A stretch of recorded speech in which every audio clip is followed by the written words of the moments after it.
আজ বানাচ্ছি কাঁচকলা দিয়ে পনিরের একটা খুব ইউনিক এবং দুর্দান্ত রেসিপি।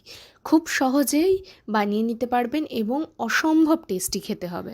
সবজির মধ্যে এখানে আমি নিয়ে নিয়েছি প্রথমেই 1 আঁটি ধনেপাতা, এছাড়া আছে একটা গোটা কাঁচকলা, একটা ক্যাপসিকাম, একটা টমেটো এবং রসুন। এখানে আমি এতগুলো ইউজ করব না, কয়েক কোয়া রসুন ইউজ করব। এছাড়া আছে একটা গোটা পেঁয়াজ। বছরের এই সময়টা যেহেতু কলা, থোড়, মোচা এগুলো খুব ভালোভাবে পাওয়া যায়, তাই এই রেসিপিটা বিশেষ করে বানানো। কাঁচকলাটাকে এভাবে ছোট ছোট করে কেটে নিতে হবে। এবার এটাকে বেশ কিছুক্ষণ হলুদ মাখিয়ে জলের মধ্যে রেখে দেবো। এবার একটা কড়াইয়ে বেশ কিছুটা পরিমাণ তেল দিয়ে, প্রায় 2 টেবিল স্পুন তেল দিয়ে বেশ ভালো করে গরম করে নিতে হবে। তেল গরম হয়ে আসলে গোটা গোটা করে কেটে রাখা পেঁয়াজ, ক্যাপসিকাম, টমেটো এবং রসুনের কোয়াগুলো তেলে দিয়ে ভালো করে সতে করে নেব। এই প্রসেসটা কমপ্লিট হতে মোটামুটি 5 থেকে 7 মিনিট সময় লাগবে। ভেজিটেবলসগুলোকে আমরা শুধু সতে করব, পুরোপুরি ভাজবো না। সতে হওয়া সবজিগুলোকে বেশ কিছুক্ষণ ঠান্ডা করার পর একটা মিক্সার গ্রাইন্ডারের জারে নিয়ে নিচ্ছি। এবার এটাকে ভালো করে গ্রাইন্ড করে নেব।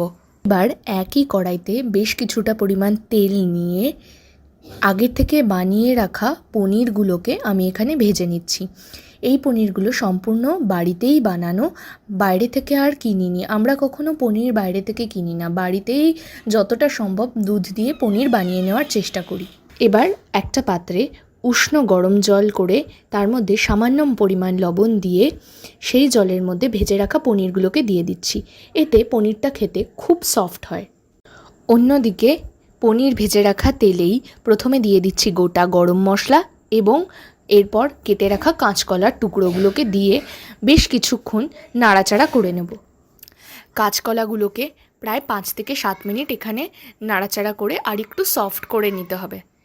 এর মধ্যে দিয়ে দেব বেশ কিছুটা পরিমাণ হলুদ এবং তার সাথে 2 চা চামচ লঙ্কার গুঁড়ো।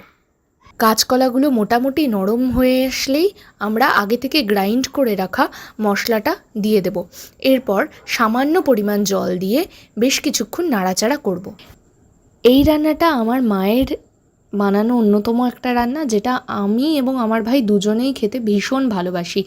ও যেহেতু পনির খেতে ভীষণ ভালোবাসে, তাই প্রায় দিনই মা নতুন নতুন পনিরের রেসিপি বানিয়ে থাকে।